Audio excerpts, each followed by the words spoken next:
Rangpur medical college হাসপাতালে ডাক্তারদের উপর হামলার প্রতিবাদে কর্মবিরতিতে নেমেছেন ইন্টার্ন চিকিৎসকরা। বুধবার সকাল থেকে কাজে যোগ না দিয়ে মানববন্ধন ও ধর্মঘট শুরু করেন তারা। এ বিষয়ে বিস্তারিত জানাতে সরাসরি যুক্ত হচ্ছেন সহকর্মী আশিকুর রহমান। ডিফেন্স ইন্টার্ন চিকিৎসকদের ধর্মঘটে কেমন প্রভাব পড়েছে চিকিৎসা কার্যক্রমে এবং কি বলছেন আন্দোলনকারীরা? ঈশিতা, ঘটনার সূত্রপাত যদি বলতে হয় তাহলে বলা যায় যে ২০ জানুয়ারি রাত থেকে মূলত এই ঘটনার সূত্রপাত। অর্থাৎ ২০ জানুয়ারি রাত্রে একটি অপারেশন চলাকালীন সময় অপারেশন থিয়েটারে কর্তব্যরত যে চিকিৎসকরা রয়েছেন সেই চিকিৎসকদের উপর রোগীর স্বজনরা অতর্কিতভাবে হামলা চালায়। মূলত এই হামলাকে কেন্দ্র করে এই ভোগার কথা বলছেন ইন্টার্ন কর্তব্যরত চিকিৎসক।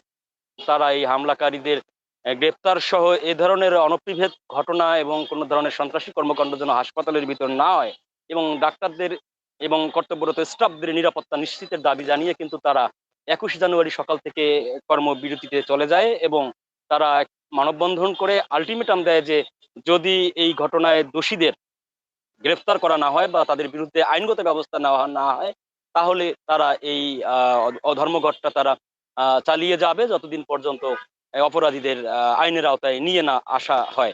এর পরপরই কিন্তু নড়েচড়ে বসে হাসপাতাল কর্তৃপক্ষ। আমরা যতদূর জানি যে আজকে কালকে রাতেই একজন অপরাধীকে আইনের আওতায় নিয়ে আসা হয়েছে এবং এ ধরনের ঘটনা যেন আর না ঘটে সে ব্যাপারেও হাসপাতাল প্রশাসন তারা কিন্তু আশ্বাস দিয়েছেন যে তারা সার্বিক নিরাপত্তার ব্যাপারটা তারা দেখবেন।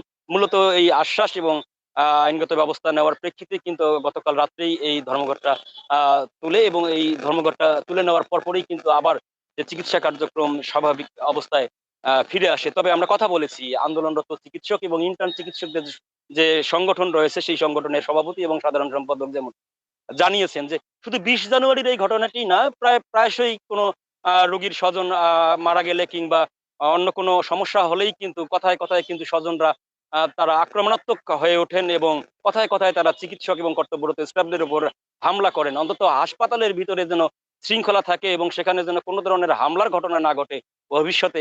এই ব্যাপারগুলোর কিন্তু তারা দাবি থেকে এখনো সরে আসেননি। তারা বলছেন নিয়মতান্ত্রিকভাবে তারা এই আন্দোলনগুলো চালিয়ে যাবেন এবং যাতে করে চিকিৎসক, ইন্টার্নি চিকিৎসক সহ হাসপাতালে কর্মরত যে স্টাফরা রয়েছেন, যারা জরুরি সেবায় নিয়োজিত থাকেন, তারা তাদের যেন মনোবল হারাতে না হয় সেবা দিতে এসে, সেই ব্যাপারটাই তারা নিশ্চয়তা চাচ্ছেন বারবার।